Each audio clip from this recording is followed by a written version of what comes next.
I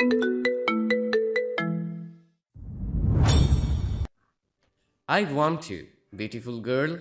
Even if just for one night, I want you. I lost control the moment I first saw you. I won't be at peace until I touch you. রাতে দ্বিতীয় প্রহর, বাড়ির সকলে ঘুমে মগ্ন থাকলেও অরিত্রিকা এবং ইশরা জেগে আছে। চৌধুরী বাড়ির সবাই চলে গেলেও ইশরা অরিত্রিকা জোরাজুরিতে থেকে গিয়েছে।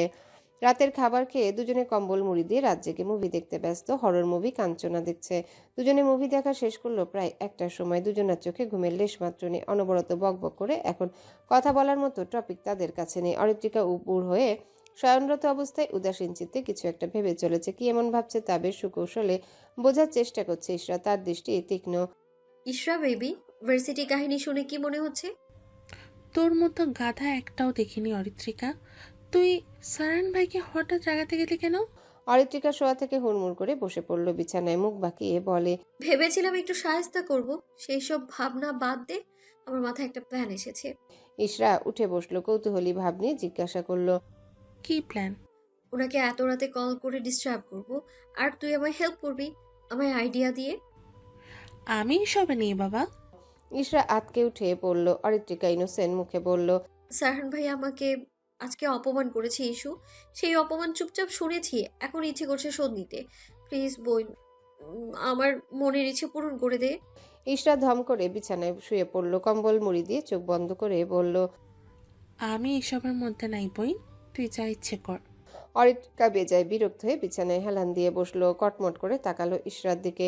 মুখ ভেঙচি দিয়ে এক হাতে ফোন হাতে নেয়, চঞ্চল দৃষ্টি ফেলে ফোন স্ক্রিনে। মুখে শয়তানি হাসি নিয়ে সারহানের নম্বরে দুরু দুরু বুকে কল দেয়। আজ রাতের ঘুম উড়িয়ে ক্ষান্ত হবে সে। অপমান করেছে এসো, তুলবে না সে। কল ঢুকেছে কিন্তু রিসিভ করছে না। অরিত্রিকা পুনরায় অধৈর্য হয়ে কল দিয়ে কানে চেপে ধরল। হ্যালো। তন্দ্রা ঘরে আচ্ছন্ন পুরুষালী ভরাট কণ্ঠে অরিত্রিকার বক্ষ কেঁপে উঠল, শিউরে উঠল তার মন সত্তা। সে ঢোক গিলল, শরীরে জড়ানো ওড়নার এক পাশ পুরু করে ভাঁজ করে মুখে চেপে ধরল। সাহস সঞ্চার করে ধীর কণ্ঠে বলল, এমপি সাহেব। অপর পাশ হতে ভেসে আসলো। হুম। অরিত্রিকা মিটিমিটি হেসে বলল, আমি আপনাকে ভীষণ মিস করছি। আপনি বড্ড নিষ্ঠুর এমপি সাহেব। একদিন পেরিয়ে গেল অথচ আমায় একবারও কল করে খোঁজ নিলেন না আপনি। সারহানের ঘুমে চোখ মাত্র এটে এসেছিল। মেয়েলি কণ্ঠস্বর শুনে তার ঘুম হাওয়ায় মিলিয়ে গেল।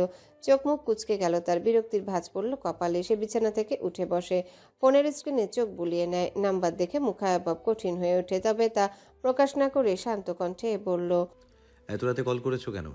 আমার এমপি সাহেবের খবর নিতে। আবের সাথে মস্করা করছো মেয়ে? উম, প্রেম নিবেদন করছি। অরিত্রিকা পৈশাচিক হাসিতে মতো। সারহান যেন কিছুটা আন্দাজ করলো।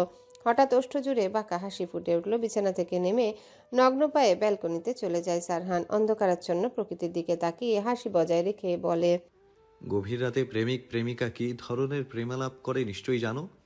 অরিত্রিকার বিস্ময়ে চোখ বড় হয়ে গেল। সে উত্তেজনা চেপে রেখে ছোট করে বলল। হুম। সারহান দুষ্টু স্বরে বলল, এই মুহূর্তে তোমায় সামনে পেলে কি করতাম জানো? অরিত্রিকা দুরু দুরু বুক নিয়ে শোধায়, কি করতেন এমপি সাহেব? তোমার মোলায়েম মসৃণ গালে গালে কি? ঠাঁটিয়ে একটা থাপ্পড় মারতাম বেয়াদব মেয়ে।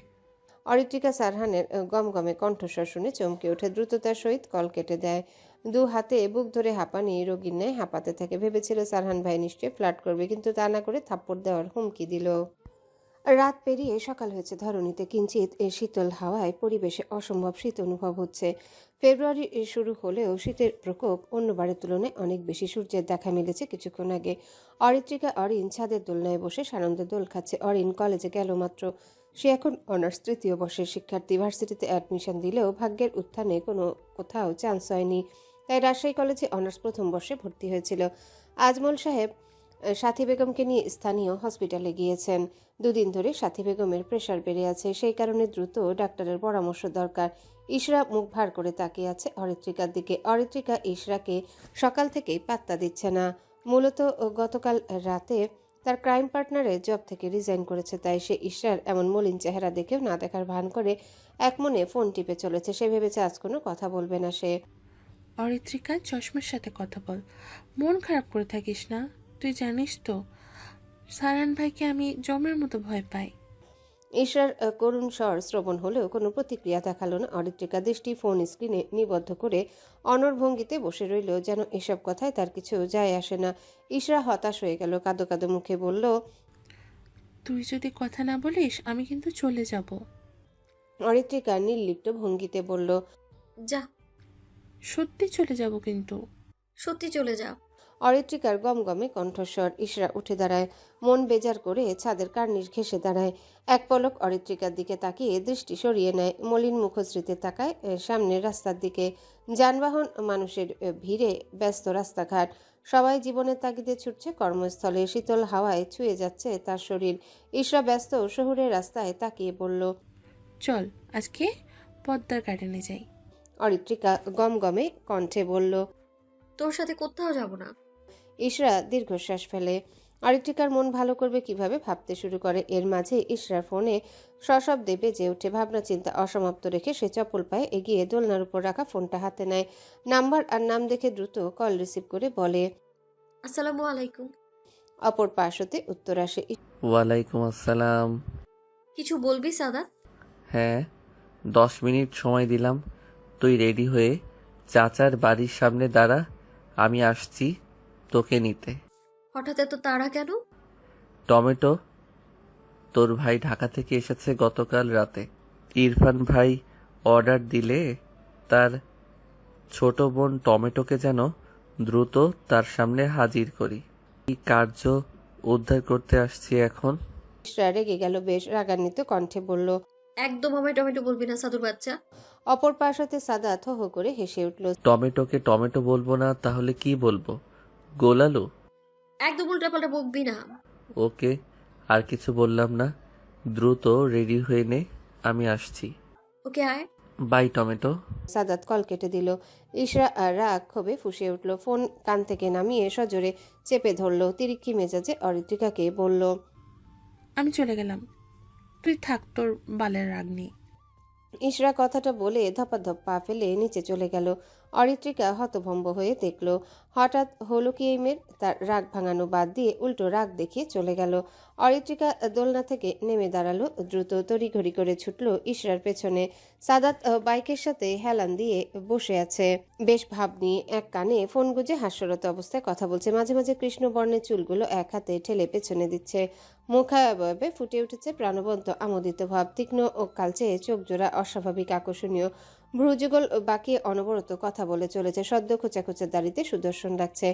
পরনে ব্ল্যাক শার্ট ও জিন্সের প্যান্ট, পায়ে ব্র্যান্ডের জুতো, বুক পকেটে ঝুলছে কালো চশমা। বয়সের তুলনায় শরীরের গড়ন শক্তপোক্ত এবং সুঠামদেহী, তবে মুখে ছোটদের মতো ভাব রয়েছে। কে বলবে নিষ্পাপ চেহারার পেছনে আস্ত একটা বদমাশ লুকিয়ে আছে। সাদাতের কথার মাঝে ইশরা এসে হাজির হলো। কাঁধে ঝুলিয়ে রাখা সাইড ব্যাগটি খামচে ধরে সরু চাহনিতে তাকালো। সাদাত ইশরাকে অদ্ভুত চাহনিতে তাকিয়ে থাকতে দেখে সোজা হয়ে দাঁড়ালো। ফোনের অপর পাশের মানুষটাকে ধীর কণ্ঠে বলল, আচ্ছা যান, ভালো থেকো। বাড়ি গিয়ে তোমার সাথে কথা বলবো। বাই যান। না। সাদাতের এহেন কথায় ইশরার মুখ কুঁচকে গেল। বিরক্তি ভাব নিয়ে তাকালো সামনে দণ্ডায়মান মানুষটির দিকে। কি দিনকাল আসলো এখন! সামনে যে কেউ একজন দাঁড়িয়েছে তা খেয়াল করেও গার্লফ্রেন্ডকে জান বলা হচ্ছে। নির্লজ্জ ছেলে কোথাকার, বিড়বিড় করে বকতে লাগলো।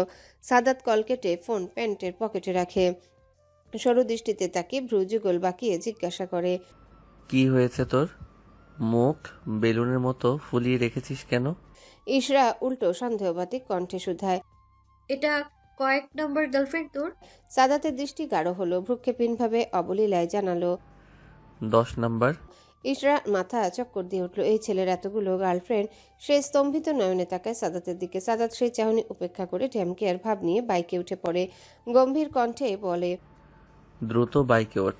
ইশরা মুখ বাঁকিয়ে বাইকে উঠে পড়ে। সাদাত বাইক স্টার্ট দিয়ে বলল, আমাকে ধরে বস, নয়তো দেখা যাবে পেছন থেকে ঠাস করে মাঝ রাস্তায় পড়ে গেছিস। ইশরা ঝামটি মেরে বলল। পরবো না। সাদাত ঠোঁট বাঁকা করে ফিচেল হাসি দেয়। তারপর হঠাৎ করে বাইকের অ্যাক্সেন্ট টেনে স্পিড বাড়িয়ে দেয়। বাতাস চুল এলোমেলো করে দিচ্ছে। চারিপাশের দৃশ্য ঝাপসা হয়ে যাচ্ছে গতির তীব্রতায়।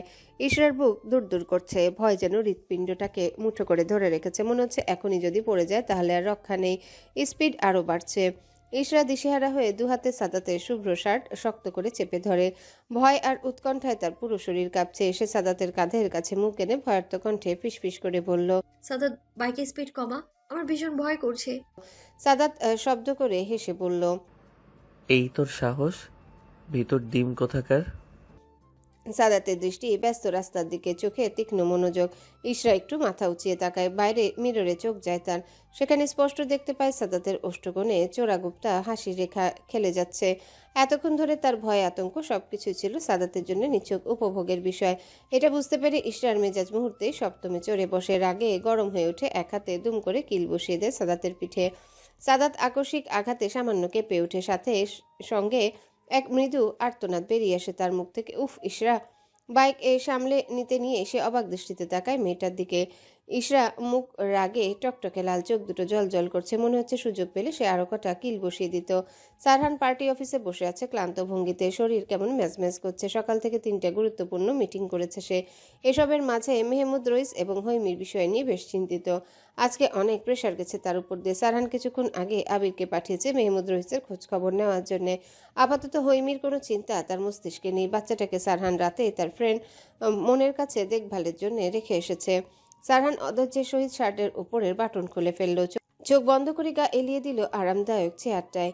এই শীতের দুপুরেও এসি চলছে। অফিসের রুমটায় কেমন যেন নিস্তব্ধ সেই পরিবেশ। রুমের বাইরে গার্ডরা পাহারা দিচ্ছে। নিস্তব্ধতার জোয়ার ভাঙল সারহানের ফোনের কর্কশ রিংটোনের শব্দে। সারহানের বিরক্তিতে চোখ মুখ কুঁচকে এলো। বিরক্তির সহিত সামনে থাকা টেবিলটায় চোখ বন্ধ করে ফোনটা খোঁজার প্রয়াস চালালো। ফোনটা টেবিলে পেল। ফোনটা রিসিভ করে কানে চেপে ধরতেই অপর পাশ হতে মেয়েলি রিনরিনে কণ্ঠস্বর ভেসে এলো। এমপি সাহেব কেমন আছেন? সারহানের কপালে বেশ কয়েকটা ভাঁজ পড়ল। স্বাভাবিক ভ্রু যুগল কুঁচকে গেল। ভরাট কণ্ঠে বলল। আমাকে আবার জ্বালাতন করছো মেয়ে? মেয়েটি হাসল বোধ হয়। জ্বালাতন কোথায় করলাম? আপনার মতো ব্যস্ত মানুষের একটু খোঁজ খবর নিয়েছি। কণ্ঠস্বর শুনে মনে হচ্ছে ছোট বাচ্চা। এই মেয়ে, তোমার বয়স কত? সারহান থমকে বলল। মেয়েটি একটু রাগ দেখিয়ে বলল। আমি মোটেও বাচ্চা নই এমপি সাহেব, আমার বয়স 29 বছর। সারহান চোখ মেলে সিলিংয়ের দিকে তাকায়। ওষ্ঠ কামড়ে গম্ভীর কণ্ঠে শুধায়। আমার বয়স কত জানো? হ্যাঁ জানি, মাত্র 28। মাত্র। জানেন, এখনকার দিনে 30 বছর অনেক মেয়েদের কাছে কিছুই না। তারা তো সুগার ড্যাডিকে বিয়ে করে বিন্দাস সময় কাটাচ্ছে।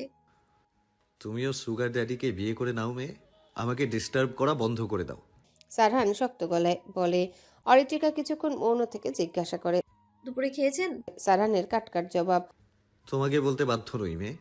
আপনার কথাগুলো কিসের মতো জানেন? কিসের মতো? করলার রসের মতো বিদঘুটে তেতো। বলি অরিত্রিকা ফিকফিক করে হেসে দিল। সারহানের চোয়াল শক্ত হয়ে উঠল। সে পুনরায় চক্ষুদ্বয় বন্ধ করে ক্রোধ নিয়ন্ত্রণের চেষ্টা করলো। ফের মেয়েলি কণ্ঠস্বর ভেসে এলো। আপনার করলার মতো তেতো জবান মিষ্টি হবে কিভাবে জানেন? বউয়ের 2-4টা মিষ্টি ঠোঁটে চুমু খেলে। সারহান এ কথা শুনে ফিচেল হাসে। আমার না হওয়া বিবি জান? অরিত্রিকা অস্ফুট স্বরে জবাব দেয়। হুম। তোমার ছোট্ট শরীর কি আমার চুম্বনের তীব্রতা সহ্য করতে পারবে মেয়ে? হয়তো এক মুহূর্তের ওষ্ঠের স্পর্শেই তুমি সংজ্ঞাহীন হয়ে যাবে। সারহান ওষ্ঠ কামড়ে ফিচেল হাসে। এসব কথা তার ধাঁচে নেই, কিন্তু এই মেয়েকে একটু সাহায্য করতে দু একটা কথা বলা যেন অনিবার্য হয়ে পড়েছে। সে বিস্মিত অচেনা মেয়েটার সাহস দেখে ভাবা যায় একটা সাধারণ মেয়ে হয়ে একজন এমপিকে কল করে ডিস্টার্ব করার দুঃসাহস দেখিয়েছে। তবে কণ্ঠটা তার অপরিচিত হলেও পরিচিত মনে হয় মাঝে মাঝে। অরিত্রিকা কিং কর্তব্য বিমূঢ় হয়ে বসে রইল। ফ্যাল ফ্যাল করে চেয়ে রইল ফোনের স্ক্রিনে। এসব কি বলছে সারহান ভাই? চুমু ছি! ভাবতেই লজ্জায় লাল হয়ে গেল, দুগাল গরম হয়ে গেল। হাঁসফাঁস করে উঠল, নিচু স্বরে বলল। এসব আপনি কি বলছেন এমপি সাহেব? একটা অচেনা মেয়েকে এসব কিসের কথা বলছেন আপনি? লজ্জা করছেন আপনার? সারহান ভরাট কণ্ঠ ও সাবলীল ভাষায় বলে। লজ্জা পেলে কি করে হবে? ছেলেরা যদি লজ্জা করতো তাহলে দুনিয়ার বাবা ডাকটাই শোনা যেত না। আর হ্যাঁ, কিসমিসের প্রসঙ্গ কিন্তু তুমি নিজেই তুলেছ প্রথম। অরিত্রিকা নাক ধরে মুখ কুচকে বলে। আপনি অসভ্য এমপি সাহেব। না হওয়া বিবিজানের কাছে একটু অসভ্য হওয়া যায়? আমার খেয়ে দিয়ে কাজ নেই আপনাকে বিয়ে করতে যাব? ওসব বিবিজান বলা বাদ দিন। ভয় পেয়ে গেলে? কিসের ভয়? আমার চুমুর ধকল সইতে পারবে না তাই? চুপ করুন স্যার হয় এমপি সাহেব।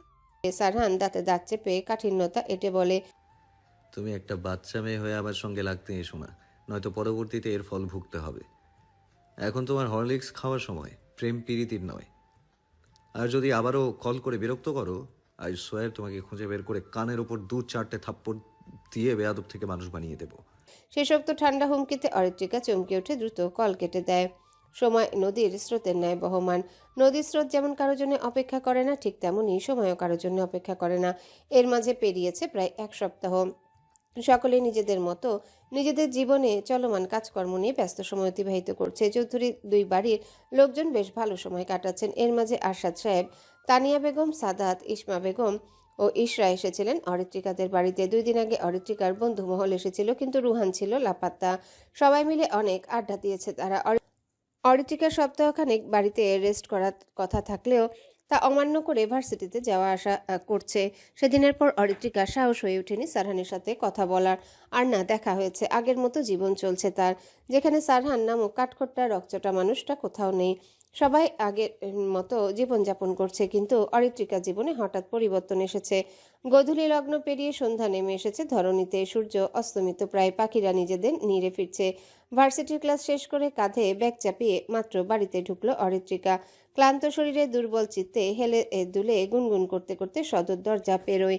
শুকনো বদন, ঢুলু ঢুলু চক্ষুদয়ে আশেপাশে তাকালো। তাকাতেই চমকে গেল। আরে, এটা তো তার বাড়ি নয়। ভুল করে কি অন্য বাড়িতে চলে এসেছে? সে ভালো করে পর্যবেক্ষণ করে বাড়ির ভেতরটা। ক্লান্তি ভুলে চঞ্চল পায়ে পুনরায় সদর দরজার নেম প্লেটে দেখতে পায়। 2 চক্ষু বড় বড় করে নেম প্লেটের নাম দেখতে থাকে। সেখানে লেখা মোহাম্মদ আজমল চৌধুরী। না, সে তো ঠিক বাড়িতে এসেছে, তাহলে বাড়ির ভেতর এতটা অচেনা কেন? অরিত্রিকা ব্যতিব্যস্ত ভঙ্গিতে ভেতরে গেল। কিচেন, নিচের রুমগুলো পরখ করলো, সব ফাঁকা। বাড়ি খালি, জিনিসপত্র সব উধাও। মনে হচ্ছে একটা ফাঁকা বাড়িতে এসে একা অবস্থান করছে। গা ছমছম করে উঠলো। তাহলে কি বাড়িতে চুরি হয়েছে? ভাবতেই গলা শুকিয়ে গেল। উপরতলা থেকে ধপধপ শব্দ আসছে, মনে হচ্ছে কেউ আছে। সে সাহস নিয়ে মেঝেতে পড়ে থাকা স্টিলের লাঠি নিয়ে কিছু একটা তুলে নিয়ে দ্রুততার সহিত সিঁড়ি বেয়ে উপরে উঠে গেল। নিশ্চয়ই বজ্জাচ্চোর উপরের তলার জিনিস প্যাক করছে। তবে এবার আর পালাতে পারবে না, কারণ সে লাঠি দিয়ে বেদম কেলানি দিবে। অরিত্রিকা শঙ্কিত বদনে পা টিপে টিপে তার রুমের দরজার দিকে তাকালো। দরজা আধা খোলা থাকায় ভেতরে কয়জন আছে তা বোঝা মুশকিল। সে লম্বা শ্বাস নিল। ভয়ে কাঁপতে থাকা বুকে পাথর চাপা দিল। সাহস সঞ্চার করে স্টিলের লাঠিটা শক্ত করে 2 হাতে উঁচিয়ে ব্যাঙের ন্যায় লাফ দিয়ে রুমের ভেতর প্রবেশ করলো। চিৎকার করে বলল, আরে রে রে রে, এবার চোর কোথায় পালাবি রে? কথাটা শেষ করার সাথে সাথেই পিছে দুরুম করে কিল বসিয়ে দিল। অরিত্রিকা ব্যথায় মৃদু চিৎকার দিয়ে উঠল। হাতে থাকা স্টিলের লাঠিটা সশব্দে মেঝেতে পড়ল। ব্যথায় কুচকে ওঠা মুখশ্রীতে রাগান্বিত দৃষ্টিতে তাকালো মানুষটার দিকে। অরিন কটমট করে তাকিয়ে বলল, আমাদের তোর চোর মনে হচ্ছে? অরিত্রিকা বিস্ময়ে যেন বাকরুদ্ধ হয়ে গেল। গোল গোল বিস্ফোরিত চক্ষুদয়ে তাকালো অরিনের রাগে লাল হয়ে যাওয়া মুখের দিকে। পেছনের দিকটায় সাথী বেগম দাঁড়িয়ে আছেন, কপাল কুঁচকে লাগেজে জামা কাপড় গুছাচ্ছেন। অরিত্রিকা ফোঁস করে তপ্ত শ্বাস ছাড়ল। সে বোকা বনে গেল। ভাবলো কি, আর এসে দেখলো কি? হাত দ্বারা পিঠ নাড়তে নাড়তে রুমে চোখ বুলাতে লাগলো। পুরো রুম ফাঁকা। সে তো ভেবেছিল বাড়িতে চোর ঢুকেছিল, কিন্তু এসে দেখলো বাড়ির মানুষ চোরের মতো কাজকর্ম করছে। অরিত্রিকা কৌতূহল নিয়ে শুধায়, বাড়ির রুমগুলো ফাঁকা কেন? রুমের আসবাবপত্র কোথায়? অরিন মুখ বাঁকিয়ে বলে, আইসে বাপ্পারাজের ফিমেল ভার্সন। আগে বলো, আমার রুমের জিনিসপত্র কোথায়? সব আসবাবপত্র ট্রান্সফার করা হয়েছে। না, আমি বিশ্বাস করি না। অরিত্রিকা নাটকীয় ভঙ্গিতে উচ্চস্বরে বলল। অরিন ঝামটি মেরে বলে, নাটক কম করো প্রিয়। অরিত্রিকার ভাবভঙ্গির পরিবর্তন হলো। সে এবার কিছুটা সিরিয়াস হলো। গম্ভীর কণ্ঠে জিজ্ঞাসা করলো, আমরা কি অন্য কোনো জায়গায় সেটেল হচ্ছি? হ্যাঁ, কোথায়? চৌধুরী নিবাসে। অরিত্রিকার কর্ণকুহরে কথাটা প্রবেশ করতে হতবিহ্বল হয়ে গেল। মুখশ্রী অস্বাভাবিক কঠোর এবং মলিন হয়ে উঠল। অবিশ্বাস্য চাহনিতে তাকালো অরিনের দিকে। 2 কদম এগিয়ে গিয়ে মলিন মুখে বলল, তুমি আমার সাথে মজা করছো আপু? না, হঠাৎ ওই বাড়ি কেন যাচ্ছি? বাবার সিদ্ধান্ত এটা। অরিত্রিকা নিজেকে স্বাভাবিক করলো। শান্ত কণ্ঠে বলল, আব্বু বলেছিল আমরা আর ওই বাড়িতে ফিরবো না। অরিন বিরক্তি প্রকাশ করে বলল, তোর ব্ল্যাকমেলের কারণেই এসব ছেলে ভোলানো কথা বলেছিল। আপু, আমি ওই বাড়িতে যাব না। অরিন কিছু বলতে যাবে এমন সময় সাথী বেগম রাগান্বিত দৃষ্টিতে তাকিয়ে বললেন। অরিত্রিকা চটে যায়। তিরিক্ষি মেজাজে বলে, ঠিক আছে, আমার জিনিসপত্র রেখে যাও, আমি এখানেই একা একা থাকবো। অরিত্রিকা অবুঝের ন্যায় জেদ দেখে সাথী বেগম বেশ রেগে গেলেন। তিরিক্ষি মেজাজে বলল, অরিত্রিকা বিরক্তির সঙ্গে মুখ গোমরা করে ধপধপিয়ে অন্য ঘরে চলে যায়। আবারও সে চৌধুরী নিবাসে যেতে হবে, আবার সেখানে থাকতে হবে, এমন ভাবনায় তার রাগে অভিমানে বুকটা কুঁচকে ওঠে। সারহান ভাইয়ের বকুনি, তিরস্কার, সেই চিরচেনা কঠোর আচরণ, সবকিছু যেন নতুন করে দুঃসহ বাস্তবতা হয়ে সামনে দাঁড়িয়েছে। অপমানিত হতে হবে, সহ্য করতে হবে অবজ্ঞার তীর। এই জীবন থেকে মুক্তি নেই, এই আবদ্ধতা থেকে নিষ্কৃতি নেই। এ যেন চিরস্থায়ী শৃঙ্খল। এতদিন যে শান্তির জীবন গড়ে তুলেছিল, আজ তার উপর যেন তালা পড়ে গেল। আর কোথাও নেই অবাধ স্বাধীনতা, নেই প্রশান্তির আশ্রয়, আছে শুধু এক ঘোরতর যন্ত্রণার জাতাকল, যেখানে তাকে পিষ্ট হয়ে থাকতে হবে। চৌধুরী নিবাসে আজকে উৎসব মুখর পরিবেশ বিরাজ করছে। সব বয়সী মানুষদের মাঝে আমেজের ভাব, ছোট বড় সকলের হাসি ঠাট্টা তামাশা। বাড়িটা যেন নতুন করে প্রাণ ফিরে পেয়েছে। দীর্ঘ 2 বছর পর চৌধুরী বাড়ির ছোট ছেলে এবং স্ত্রী সন্তান নিয়ে পদার্পণ করছেন। তাদের জন্য জাঁকজমকপূর্ণ আয়োজন করা হয়েছে। বিভিন্ন পদের খাবারের গন্ধে মৌমো করছে গোটা বাড়ি। দীর্ঘদিন পর লিভিং রুমে আরশাদ সাহেব এবং আজমল সাহেব জমিয়ে আড্ডা দিচ্ছেন। এতদিনের জমানো নানা কথায় আসর যেন জমে উঠেছে। তানিয়া বেগম, সাথী বেগম এবং অরিত্রিকার ফুপু ইসমা বেগম ডাইনিং টেবিলে খাবার সাজাচ্ছেন। অরিন, ইশরা এবং সাদাত ইশরার রুমে আড্ডা দিচ্ছে। অরিত্রিকা মুখ গোমরা করে বাবা চাচার সামনের সোফায় বসে আছে লেভিকে নিয়ে। সে আদুরে ভঙ্গিতে হাত বুলিয়ে দিচ্ছে কোলে শুয়ে থাকা লেভিকে।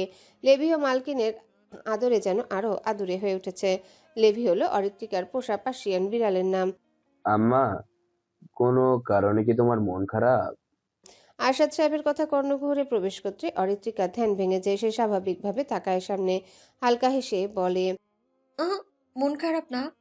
আরশাদ সাহেব হাসলেন, বললেন, তুমি আসবে বলে তোমার রুমটা স্পেশাল করে ডেকোরেট করিয়েছি, পছন্দ হয়েছে? অরিত্রিকা উচ্ছ্বসিত হয়ে প্রতিউত্তর করল, অনেক পছন্দ হয়েছে বড় বাবা, ডেকোরেশনটা জাস্ট ওয়াও হয়েছে। আইডিয়াটা কার? সাদাতের। আমি জানতাম। বলেই হেসে দিল অরিত্রিকা। তানিয়া বেগমের মাঝে লিভিং রুমে হাজির হলেন। সকলকে উদ্দেশ্য করে বললেন খেতে যাওয়ার জন্য। আরশাদ সাহেব এবং আজমল সাহেব আড্ডার সমাপ্তি ঘটিয়ে উঠলেন। অরিত্রিকা লেভিকে সোফায় শুইয়ে দিয়ে ক্যাটফুট আনতে গেল। ঘড়ির কাঁটায় 12টা বেজে 20 মিনিট। সকলে যে যার রুমে ঘুমে বিভোর। সারহান এখনো রাতে ফেরেনি। ছেলের জন্য লিভিং রুমে বসে অপেক্ষা করছেন তানিয়া বেগম। স্মার্ট টিভিতে নিউজ দেখছেন আজকের। প্রতিদিন তানিয়া বেগমের রাতের রুটিন সারহান আসা অবধি জেগে থাকা এবং নিজ হাতে খাবার বেড়ে খাওয়ানো। সারহানের প্রতিদিন আসতে গভীর রাত হয়। সকলে তখন গভীর ঘুমে মগ্ন থাকে, কিন্তু তানিয়া বেগমের মায়ের মন। ছেলে সারাদিন রাজনৈতিক কাজে থাকে, কিন্তু বাড়ির কারোর সাথে সময় কাটানোর সময় হয় না। তাই সারহান রাতের খাবার খেতে খেতে মায়ের সাথে 2-4টা কথা বলে নেয়। অরিত্রিকা ঘুম ঘুমো চক্ষু ডলে সিঁড়ি বেয়ে নিচে নেমেছে। মুখায়ভাবে ফুটে উঠেছে বিরক্তি ভাব। মাথা ব্যথায় জীবন আধমরা হয়ে যাচ্ছে। ওষুধ খেয়ে ঘুমিয়েছিল, কিন্তু তাও মাথা ব্যথা কমছে না। কফি বানিয়ে খেলে হয়তো মাথা ব্যথা থেকে নিস্তার পাবে সে। সিঁড়ি থেকে নেমে এলোমেলো পায়ে সোজা কিচেনের দিকে যেতে লাগলো। অরিত্রিকা, এখনো ঘুমাসনি? তানিয়া বেগমের কণ্ঠ কর্ণকুহরে প্রবেশ করলো। সে ঘাড় বাঁকিয়ে পেছনে তাকালো। তানিয়া বেগমকে সোফায় বসে থাকতে দেখে এগিয়ে গেল। ধপ করে বসে পড়ল তানিয়া বেগমের পাশে। মাথা ব্যথায় চোখ মুখ কুঁচকে বলল, মাথা ব্যথা করছে বড় মা। তানিয়া বেগম বিচলিত হলেন। হাতের উল্টো পিঠ দ্বারা অরিত্রিকার কপাল ছুঁয়ে দেখলেন না, জ্বর আসেনি। তিনি হাত নামিয়ে বললেন, মাথা ব্যথা করছে, আগে বলিসনি কেন? ঔষধ খেয়েছিস? খেয়েছি, কিন্তু কমছে না, তাই কফি বানাতে আসলাম। তুই এখানে বস, আমি বানিয়ে নিয়ে আসছি। আমিও যাচ্ছি তোমার সাথে। ঠিক আছে, চল। তানিয়া বেগম আর অরিত্রিকা কিচেনে চলে গেল কফি বানানোর জন্য। সারহান ক্লান্ত ভঙ্গিতে সদর দরজা খুলে প্রবেশ করলো। মুখায়বব অতিশয় শক্ত এবং গম্ভীর। ললাট জুড়ে বিন্দু বিন্দু ঘামের আবির্ভাব। জবজবে ঘেমে যাওয়া ব্ল্যাক শার্ট, সুঠাম দেহি, প্রশস্ত শরীরে। শার্টের দুহাতা কনুই অবধি গুটানো। পুরুষালী ইস্পাত দৃঢ় পেশিবহুল হাত দ্বারা বিরক্তির সহিত শার্টের ওপরের বাটন খুলে ফেলল। শানিত পায়ে এগিয়ে আসতে আসতে তীক্ষ্ণ দৃষ্টিতে অবলোকন করলো চারিপাশ। কিচেন থেকে টুংটাং শব্দ ভেসে আসছে। সারান বুঝলো তানিয়া বেগম হয়তো কিচেনে আছেন। সে এসে বসলো সোফায়। ক্লান্ত শরীর এড়িয়ে দিল সোফায়। চোখ বন্ধ করে নীরব চিত্তে। কিছু সময় পর ক্ষীণ আওয়াজ ভেসে আসলো। কোলের উপর গরম কিছুর অনুভূতি হচ্ছে। সে চোখ বন্ধ করে কোলের উপর হাত রাখলো। নরম তুলতুলে অনুভব হচ্ছে। বোঝার চেষ্টা করলো কি। আওয়াজ কর্ণকুহরে প্রবেশ করলো সারহানের। তৎক্ষণাৎ চক্ষুদ্বয় মেলে তাকালো। পায়ের উপর বিড়াল বসে থাকতে দেখে কপাল কুঁচিয়ে গেল। বিরক্তির সহিত সে দ্রুত উঠে দাঁড়ালো। ধারালো হয়ে উঠল দৃষ্টি। বিড়ালটি লাফিয়ে পড়ল মেঝেতে। বেশ ভাব নিয়ে ঘুরঘুর করতে থাকলো সারহানের আশেপাশে। সারহান বিরক্তিসূচক চাহনিতে তাকিয়ে আছে বিড়ালটির দিকে। তার বাড়িতে তো বিড়াল ছিল না, আসলো কিভাবে? এটা কার বিড়াল? ইশরার নয় তো? হতে পারে। সারহানের এসব বিড়াল ভীষণ অপছন্দনীয়। ইশরাকে বলতে হবে এই বিড়াল যেন তার আশেপাশে না আসে। আমার বেবিটা উঠে গেছে, নিশ্চয়ই আমাকে কাছে না পেয়ে চলে এসেছে নিচে। আমার কাছে এসো। সারহানের কর্ণকুহরে অপ্রত্যাশিত মেয়েলি কণ্ঠস্বর পৌঁছালো। সে কিছুটা বিস্ময় নিয়ে তাকালো কিচেনের দিকে। অরিত্রিকা হাতে কফি নিয়ে এগিয়ে আসছে। এদিকে বেশ অবাক হলো, কিন্তু প্রকাশ করলো না, শুধু সরু চোখে তাকিয়ে থাকলো। অরিত্রিকা এসে দাঁড়ালো, দূরত্ব বজায় রেখে। সে সারহানকে এভাবে তাকিয়ে থাকতে দেখে বিব্রত বোধ করলো। কি বলবে কি করবে কিছু বুঝতে পারছে না। কেমন যেন তালগোল পাকিয়ে যাচ্ছে। হাতে থাকা কফির মগটি বাড়িয়ে দিয়ে মিনমিন করে বলল। কফি খাবেন? সারহানের ভ্রুযুগল বেঁকে যায়, গম্ভীর কণ্ঠে প্রতিউত্তর করল। Not interested. অরিত্রিকা মুখ বাঁকালো, দু কদম পিছিয়ে গিয়ে বসলো সোফায়। লেভি এক লাফে গিয়ে আরামপ্রিয় ভঙ্গিতে মালকিনের পাশে ঘেসে বসলো। সারহান বুঝলো এই বিড়ালটা অরিত্রিকা। সারহান অগ্নিশিখার মতো ঝলসে ওঠা চোখে বিড়ালটি আর অরিত্রিকার দিকে তাকিয়ে বলল। তুই এখানে কি করছিস? অরিত্রিকা তীব্র বিরক্তিতে আক্রমণাত্মক সুরে পাল্টা উত্তর দিল। আমার বাড়িতে আমি আসবো, এই জন্য আপনাকে কৈফিয়ত দিতে হবে নাকি? আজব। অরিত্রিকা তেরা কথা বলে চুমুক দিল গরম কফির কাপে। কতদিন পর বড় মায়ের হাতে টেস্টি খেলো। মন প্রাণ জুড়িয়ে গেল যেন। সারহান বসলো পায়ের উপর পা তুলে দিয়ে। বিদ্রুপাত্মক হেসে বলল। 2 বছর পর বাড়ির কথা মনে পড়লো? অরিত্রিকা কফি গিলে তেচরা স্বরে বলল। আহা, প্রতিদিন মনে পড়তো, কিন্তু আপনি এ বাড়িতে থাকেন তাই আসতে মন চাইতো না। তাহলে আজ আসলি কেন? আমার মর্জি তাই এসেছি। সারহান দাঁতে দাঁত চেপে ক্রোধ নিয়ন্ত্রণ করার চেষ্টা করলো। অরিত্রিকা চিলমুটে কফি খেতে লাগলো। লেভি সোফা থেকে নেমে লেজ নাড়িয়ে সারহানের পায়ের কাছে ডেকে উঠল। সারহান ভরাট কণ্ঠে বলল। তোর বিড়ালকে আমার সামনে থেকে সরা, নয়তো তুই আর তোর ঢঙ্গি বিড়ালকে বাড়ির বাইরে রেখে আসবো। অরিত্রিকা এক চুমুকে পুরো কফি খেয়ে নিল। ক্রোধে গজগজ করতে করতে সোফা থেকে উঠে এসে লেভিকে দু হাতে তুলে নিয়ে আগলে নিল। গমগমে কণ্ঠে বলল। একদম আমার বেবিকে ঢঙ্গি বিড়াল বলবেন না সারহান ভাই, এটা আমার বেবি। সারহান হতবিহ্বল হয়ে গেল, বিস্মিত কণ্ঠে বলল। তোর বেবি? অরিত্রিকা মৃদু হেসে লেভির গায়ে হাত বুলিয়ে বলল। হ্যাঁ, আমার বেবি। আমার বেবিকে একদম বিড়াল বলবেন না, ওর নাম লেভি, বুঝলেন আপনি? ও গড, কি সময় আসলো! একটা বিড়ালের মা নাকি একটা মেয়ে মানুষ? আমার লেভিকে নিজের বাচ্চার মতো ভালোবাসি আমি। সারহান যেন অন্য দুনিয়ায় চলে গেছে। হতবুদ্ধি নিয়ে অদ্ভুত চোখে তাকিয়ে আছে অরিত্রিকার বিড়ালটার দিকে। সারহানের অদ্ভুত চাহনি দেখে হাসলো অরিত্রিকা। লেভিকে উদ্দেশ্য করে বলল। লেভি বেবি, মামুকে হাই বলো। সারহান খুক খুক করে কেসে উঠল, দ্রুততার সহিত সোফা থেকে দাঁড়িয়ে গেল। এখানে থাকলে নিশ্চয়ই আজ তার মাথা পাগল হয়ে যাবে। সে দাঁতে দাঁত চেপে ক্রোধ মিশ্রিত কণ্ঠে বলল। আমি তোর বিড়ালের বাচ্চার মামা নই, আর একদিন যদি আজে বাজে বকেছিস তাহলে দুটোকে পাবনায় ভর্তি করে আসবো। অরিত্রিকা অবাক হয়ে শুধায়। ও মা, আমি তো আমার বেবিকে আপনার সাথে পরিচয় করাচ্ছিলাম। সারহান গরম চোখে তাকালো, কিছু বলতে গিয়েও থেমে গেল। রাগান্বিত ভঙ্গিতে সিঁড়ি বেয়ে উপরে চলে গেল। অরিত্রিকা খিলখিলিয়ে হেসে দিল। বজ্জাত বেটাকে প্রথম দিনে শায়েস্তা করেছে সে। বিশ্বজয়ের হাসি দিয়ে লেভিকে নিয়ে ছুটল রুমে। রাতের তৃতীয় প্রহর, নিস্তব্ধতাকে এক গভীর রূপ মেলে ধরেছে। আধারাচ্ছন্ন আকাশ, শীতল বাতাসের স্পর্শে প্রকৃতি যেন আরও গম্ভীর হয়ে উঠেছে। দূর অরণ্যের গহীন থেকে ভেসে আসছে নিশাচর পাখিদের অস্পষ্ট উদ্ভট সুর, যা রাত্রির নিস্তব্ধতাকে ভেদ করেও আবারও নিবিড় করে তুলছে। ফেব্রুয়ারি দ্বিতীয় সপ্তাহের প্রথম রাত, শীতের বিদায়বেলা। আচমকা তার প্রত্যাবর্তন ঘটেছে শহরে। দীর্ঘদিনের উষ্ণতার অভ্যাসে অভ্যস্ত মানুষ শীতের এই হঠাৎ আগমনে পুনরায় জড়সড় হয়ে গেছে। বাতাসে এক ধরনের অদ্ভুত শূন্যতা, পথে প্রান্তরে নীরবতার দাপট, যেন রাতের রাজ্যে এ সময় অদৃশ্য শাসকের উপস্থিতি। অন্ধকারের চাদরে মোড়ানো এই রাত্রিতে শীত যেন তার তীব্রতা বাড়িয়ে দিয়েছে মোহময় স্পর্শে। মৃদুমন্দ হাওয়া কাঁপিয়ে দিচ্ছে, জানালার শিক গুটিয়ে নিতে বাধ্য করছে আলস্যে মোড়া ক্লান্ত মানুষকে। সারহানের ব্যালকনির দরজা আধা খোলা, সেদিক দিয়ে সাই সাই করে হাওয়া রুমে প্রবেশ করছে। জানালার পর্দাগুলো হাওয়ায় দোল খাচ্ছে, ল্যাম্পের হালকা আলোয় আলোকিত রুমটি। সারহান বিছানায় আধা শোয়া হয়ে বসে আছে, কপাল কুঁচকে চিন্তাগ্রস্ত মুখে হাতে থাকা মুঠোফোনটির দিকে তীক্ষ্ণ দৃষ্টিতে তাকিয়ে আছে। হোয়াটসঅ্যাপে আঙ্গুল গুলিয়ে আবিরকে মেসেজ দিচ্ছে। সে আজ ভীষণ চিন্তিত। গোপন সূত্রে খবর পেয়েছে তাদের দলের কেউ একজন তথ্য পাচার করছে নয়ন তালুকদারের কাছে, কিন্তু কে সেই বিশ্বাসঘাতক ব্যক্তি এখনো খবর পাওয়া যায়নি। সারহান জানে নতুন কোনো সমস্যায় পড়তে চলেছে সে। নিজেকে নিয়ে তার ভয় নেই, তবে পরিবার এবং দলের প্রতিটা সদস্যদের নিয়ে চিন্তিত। সপ্তাহখানেক আগে সারহান আজমল সাহেবের বাড়িতে গিয়েছিল স্বেচ্ছায়। সেখানে যাওয়ার উদ্দেশ্য ছিল আজমল সাহেবকে চৌধুরী নিবাসে ফিরিয়ে আসার জন্য কনভিন্স করা।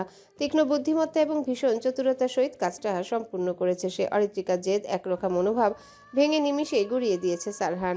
কিন্তু বোকা অরিত্রিকা কিছুই জানতে পারল না। 2 বছর ধরে মেয়েটা তাকে ভীষণ জ্বালিয়েছে, আর তার কিছুটা মূল্য তো তাকে দিতেই হবে। সারহান চাইলেই সবকিছু মাফ করে দিতে পারে না। এই দীর্ঘ সময় সে নীরবে সব সহ্য করেছে, কিন্তু এবার পরিস্থিতি বদলেছে। গত 2 বছর ধরে সে দূর থেকে পাহারা দিয়েছে চাচা চাচি, অরিন আর অরিত্রিকাকে। কারো অগোচরে তাদের নিরাপত্তার জন্য ছায়ার মতো মানুষ নিয়োজিত রেখেছিল। কেউ জানেনি, কেউ টেরও পায়নি, অথচ প্রতিটা পদক্ষেপ তার নজরে ছিল।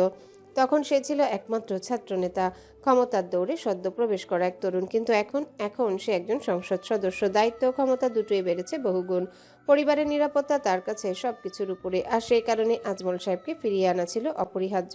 সে জানে অরিত্রিকা এতে চরম বিরক্ত হবে, হয়তো ক্ষুব্ধ, কিন্তু তাতে তার কিছুই যায় আসে না। কারণ সে জানে কিছু সিদ্ধান্ত আবেগ দিয়ে নয়, বাস্তবতা দিয়ে নিতে হয়।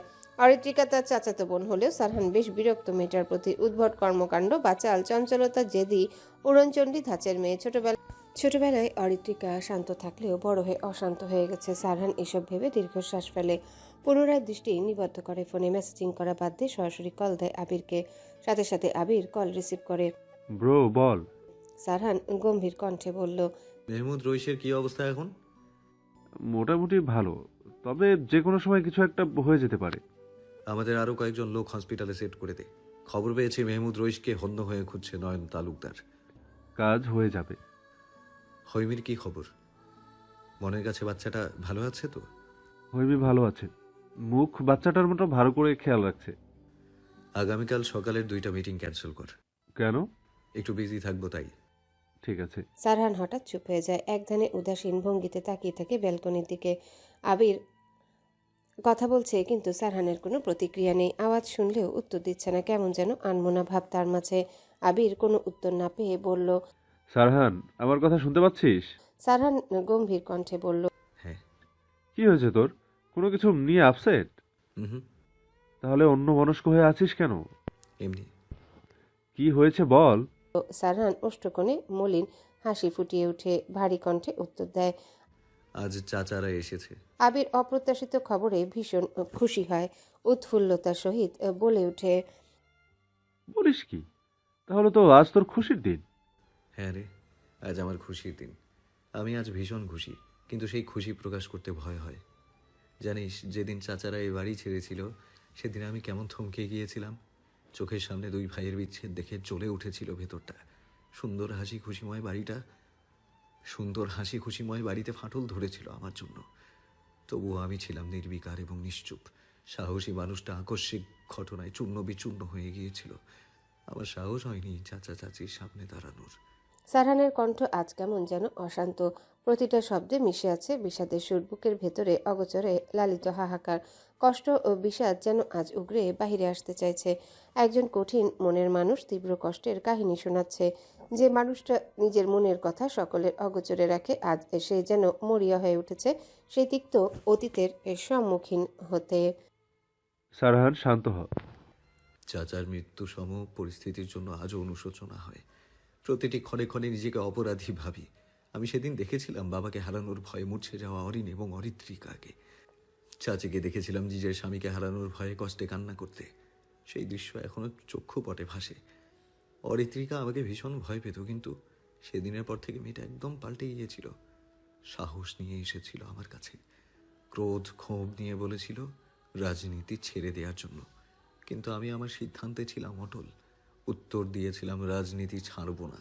ব্যাস, একটা সিদ্ধান্তের জন্য সবকিছু এলোমেলো হয়ে গেল। সারহান, যা হওয়ার হয়ে গেছে, নিজেকে অপরাধী ভাবা বাদ দে। তোর উচিত পুনরায় যেন এমন কিছু না হয় সেদিকে খেয়াল রাখা। হয়তো এসব স্মৃতি সহজে ভোলার নয়। আবির একটু মৌন রইল। সারহানের কথার প্রত্যুত্তরে কিছু বলল না, উল্টো জিজ্ঞাসা করে। চাচা চাচিরা সবাই কেমন আছেন? সারহান শরীরে কমফোর্টার জড়িয়ে নেয়, শান্ত কণ্ঠে উত্তর দিল, সবাই ভালো আছে। অরিত্রিকার সাথে দেখা হয়েছে? দুজনের ঝগড়া হয়েছে? আবির এর কণ্ঠ কেমন যেন কৌতুকপূর্ণ শোনালো। সারহানের ভাবমূর্তি পরিবর্তন হলো। বিরক্তির আভা স্পষ্ট ফুটে উঠল ললাটে। ভরাট কণ্ঠে বলল, আমাকে কি তোর মেয়েদের মতো ঝগড়ুটে মনে হয়? আবির একটু কেসে উঠল। দাঁত কেলিয়ে হেসে আমতা আমতা করে বলল, আমি কখন বললাম তুই ঝগড়ুটে? দুজনের যখন দেখা হয় তখনই তো ঠুকঠাক লেগে যায়, তাই বললাম। আচ্ছা, বাদ দে। বেয়াদব মেয়ে আজকে আমাকে কি বলেছে জানিস? কি কি বলেছে? আমাকে লেভির মামা বলেছে। আবির বুঝলো না কাহিনী, কৌতূহলী ভাব নিয়ে প্রশ্ন করলো। এই লেডিকে? সারহান চোয়াল শক্ত করে বলল। লেভি অরিত্রিকার বিড়ালের নাম। ও আচ্ছা। আবির মাথা নাড়িয়ে বলল। কিছু খেয়াল করতেই কথা গলায় আটকে গেল, চোখ দুটো বিস্ময়ে বড় হয়ে গেল। এসব কি শুনছে সে? অরিত্রিকা সারহানকে একটা বিড়ালের মামা বানিয়ে দিয়েছে ভেবে পেট ফেটে হাসি বেরিয়ে আসতে চাইলো। পেটে হাত গুজে হু হা করে হেসে বলল। বলিস কি রে, শেষ পর্যন্ত তুই একটা বিড়ালের মামা হয়ে গেলি? সারহানের মেজাজ বিগড়ে গেল, ধমকে বলল। একদম হাসবি না আবির। আবির কোনো মতে নিজের হাসি থামিয়ে বলল। আচ্ছা আচ্ছা, এসপি সারহান ইদায়াত চৌধুরীর বিড়ালের মামা হয়ে যে কেমন বোধ করছেন? তোকে সামনে পেলে পশ্চাৎ দেশে লাথি মারতাম বেয়াদব। সারহান রাগে গজগজ করতে করতে হঠাৎ কল কেটে দেয়। বিরক্তি আর উত্তেজনায় হাতের ফোনটা ছুঁড়ে ফেলে বিছানায়। কপালের শিরাগুলো স্পষ্ট হয়ে উঠেছে, শ্বাস ভারী হয়ে গেছে। আবিরও ঠিক অরিত্রিকার মতো একই রকম বাচাল, একই রকম জেদি, একই রকম তর্কপ্রিয়। ওদের দুজনের স্বভাব যেন অবিকল। একটা জায়গায় একসঙ্গে রাখলে কেউই বুঝতে পারবে না যে ওরা ভাই বোন নয়। সারহানের মেজাজ আরও গরম হয়ে ওঠে এই ভেবে। সে গভীর নিঃশ্বাস ফেলে হাত দিয়ে চুলে একবার আঙ্গুল চালিয়ে নেয়। কিছুতে যেন আজ মেজাজ ঠিক রাখতে পারছে না। মনে হচ্ছে চারিপাশের সবকিছু তাকে আরো বেশি ক্ষিপ্ত করে তুলছে। অন্ধকারাচ্ছন্ন রাত পেরিয়ে ধরণীতে নেমেছে ভোরের আবহ। পাখিদের কাকলি ছড়িয়ে পড়েছে চারিদিকে। স্নিগ্ধ শীতের প্রকৃতি যেন ধীরে ধীরে আলোর পরশে জেগে উঠছে। তবে শীতের সকালে 6টা বাজলেও এখনো প্রকৃতির বুকে আধারের মায়া পুরোপুরি কাটেনি। অরিত্রিকার ঘুম ভেঙেছে কিছুক্ষণ আগে। সে এখনো বিছানায় উষ্ণ কমফোর্টার জড়িয়ে আধা শোয়া হয়ে আছে। এক হাতে ধরা বই, অন্য হাতে পাতার প্রান্ত ধরে রাখতে রাখতে মনোযোগের সঙ্গে গুঞ্জন করে পড়ছে। গতরাতে ভার্সিটির ক্লাসের পড়া শেষ করতে পারেনি, তাই ঘুম ভেঙেই তা পুষিয়ে নেওয়ার চেষ্টা করছে। পাশে লেভি গুটিসুটি মেরে গভীর ঘুমে আচ্ছন্ন। তার ছোট্ট শরীরটা কমফোর্টারের একপাশে মুড়ে রাখা, মুখখানায় প্রশান্তির ছাপ। মাঝে মাঝে আদুরে ভঙ্গিতে নাক ডেকে উঠছে। অরিত্রিকা প্রায় 1.5 ঘন্টা পড়াশোনা করে কাহিল হয়ে গেছে। চক্ষুদয়ে ভিড় করেছে ঘুম। 2-3 ঘন্টা ঘুমালে হয়তো একটু ভালো লাগবে, কিন্তু এই অকাজ করা যাবে না। এখন ঘুমালে ঘুম ভাঙতে নিশ্চয়ই দুপুর পেরিয়ে যাবে। হতাশায় নিমজ্জিত হয়ে নেমে পড়ল বিছানা থেকে। চপল পায়ে এগিয়ে গেল কাবার্ডের দিকে। কাবার্ড খুলে গরম কাপড় বের করে পরে নিল। নাচুনে ভঙ্গিতে এগিয়ে গেল ব্যালকনির দরজার দিকে। দরজা খুলে পা রাখলো ব্যালকনিতে। কয়েক কদম এগিয়ে গ্রিল ধরে বাহিরে তাকালো। কুয়াশায় আচ্ছাদিত হয়ে আছে প্রকৃতি। এখনো সূর্য উদিত হয়নি। আকাশে রাতের চাদর গায়ে লুকিয়ে রেখেছে। ভোরের শীতল হাওয়া ছুঁয়ে যাচ্ছে অরিত্রিকার শরীর। মনোমুগ্ধকর দৃশ্য এবং আবহাওয়ায় মন প্রাণ যেন জুড়িয়ে যাচ্ছে। কিছুটা শীত অনুভব হচ্ছে তার। একধানে আনমনে তাকিয়ে রইল আবছা কুয়াশায় আচ্ছাদিত গাছপালার দিকে। স্নিগ্ধ প্রকৃতির রুমে মুগ্ধ নয়নে উপভোগ করছে। নিঃশব্দে হেসে উচ্চ কণ্ঠে গুনগুন করে গেয়ে উঠল পছন্দসই গান। কত কথা বলা হলো না প্রিয়, কত সূর্যমুখীর মন ভার। আমার শহর জুড়ে কুয়াশা, ঘুম, নীরবে জমা ব্যথার পাহাড়। কত পথ হাঁটা বাকি রয়েছে প্রিয়, কত সন্ধ্যের পথ অন্ধকার। হেঁটে চলি আজ যে পথ ধরে, সে পথ আমার একার। কিছুটা দূরের ব্যালকনিতে দাঁড়িয়ে আছে কেউ। স্থির চক্ষুতে একধানে তাকিয়ে রয়েছে মেলি অবয়বের দিকে। তার কর্ণকুহরে প্রবেশ করছে মেলি সুমধুর কণ্ঠে আনমনে গেয়ে ওঠা গান। অসম্ভব সুন্দর লাগছে গান। মানবটি কিছুটা অবাক হয়েছে। অরিত্রিকা যে এত চমৎকার গান গাইতে পারে তা জানতো না। ভোরে স্নিগ্ধ আবহাওয়া, নিস্তব্ধ প্রকৃতি এবং চমৎকার গানে আজ যেন একটু অন্যরকম দিনের সূচনা। গানের প্রতিটা লাইনে যেন মাধুর্য মিশে আছে। পরিবেশ রোমাঞ্চকর হয়ে উঠেছে। মানবটি বেশ মনোযোগী হয়ে উপভোগ করছে মনোমুগ্ধকর সময়। মানবটি অরিত্রিকার গানে তাল মিলিয়ে অদ্ভুত হেসে শান্ত কণ্ঠে আওড়ালো। কত কথা বলা হলো না প্রিয়, কত পথ বাকি রয়েছে প্রিয়। এতটুকু বলেই থেমে যায়, চক্ষুদ্বয় বন্ধ করে নির্মল বাতাসের ঘ্রাণ নিয়ে। দূর হতে ভেসে আসছে অচেনা কোনো ফুলের সুবাস। ফুলের সুবাসে ম ম করে উঠল চারিপাশটা। মানবটি চক্ষুদ্বয় খুলে তাকায় অরিত্রিকার দিকে। ভোরের আলো ফুটতে শুরু করেছে। আবছা কুয়াশা কিছুটা মিলিয়ে গিয়েছে। অন্ধকারাচ্ছন্ন ভাব কেটে গিয়ে পরিষ্কার হয়ে উঠেছে। অরিত্রিকা চঞ্চল দৃষ্টি ঘুরিয়ে চক্ষু পেয়েও দৃশ্য উৎফুল্লতার সহিত আশেপাশে তাকিয়ে দেখতে থাকে। পাশের ব্যালকনিটার কিছুটা দূরে হঠাৎ গোলাপ ফুল গাছে দৃষ্টি আটকে যায়, কিন্তু সেখানে দৃষ্টি স্থায়ী হয় না। পাশের ব্যালকনিতে কারো উপস্থিতি বুঝতে পেরে তাকায় সেদিকে। দুহাত বুকের কাছে গুজে নিশ্চল দাঁড়িয়ে আছে সারহান। তার দৃষ্টি স্থির, শান্ত অথচ তীক্ষ্ণ। মুখাবয়বে কোনো অতিরিক্ত ভাবের আভাস নেই। স্বাভাবিক গম্ভীর। গানের সুরে ডুবে থাকা অরিত্রিকা হঠাৎই চমকে ওঠে। তার চোখ সরাসরি গিয়ে পড়ে সারহানের দিকে। এই বদমেজাজি মানুষটা কখন যে ব্যালকনিতে এসে দাঁড়িয়েছে সে বিন্দুমাত্র আচ্ছ করতে পারেনি। মুহূর্তে বুকের মধ্যে ধক করে ওঠে, একটু অস্বস্তিও জাগে। কেন তাকিয়ে আছে ওর দিকে? কিন্তু আজ সে এসব নিয়ে ঝামেলা করতে চায় না।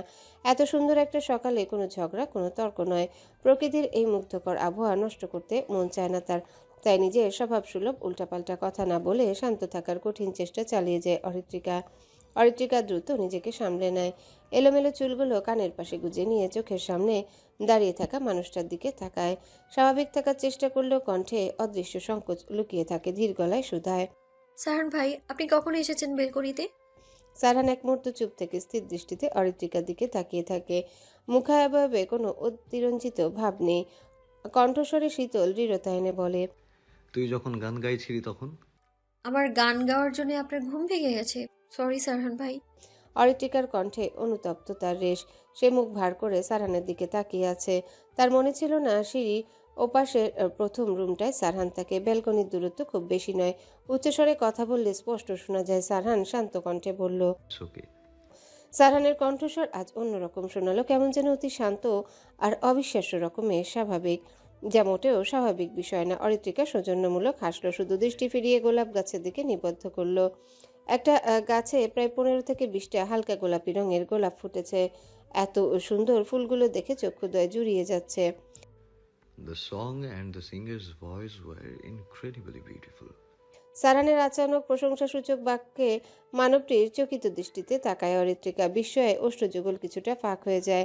অবিশ্বাস্য ভঙ্গিতে নেত্রপল্লব ঝাপটে কয়েকবার। সারহান ভাই কি তার প্রশংসা করলো?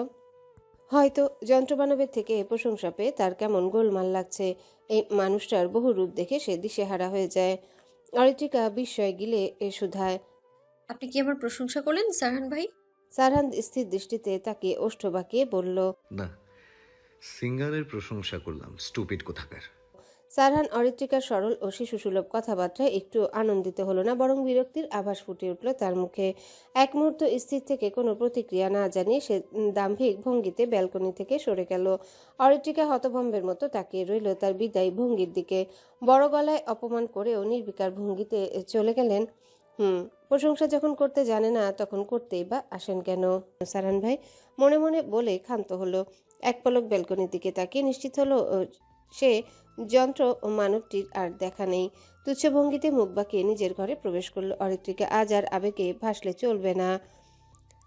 দ্রুত সকালে নাস্তা সেরে নিতে হবে, কারণ ভার্সিটিতে পৌঁছানো তাড়া আছে। চৌধুরী নিবাসের সকালের টেবিলে সবাই জড়ো হয়েছে। নাস্তার আয়োজন চলছে ব্যস্ততাপূর্ণ পরিবেশে। সাথী বেগম, তানিয়া বেগম ও ইসমা বেগম খাবার পরিবেশনের দায়িত্ব নিয়েছেন। যদিও গৃহ পরিচারিকারা রয়েছেন, তবু রান্না ও পরিবেশনার কাজ তিনজনই করেন। বাকি গৃহস্থালির দায়িত্ব তাদের হাতে। অরিত্রিকা সদ্য ফ্রেশ হয়ে এসেছে। অলস ভঙ্গিতে ধপ করে বসে পড়ল ডাইনিং টেবিলের এক ফাঁকা চেয়ারে।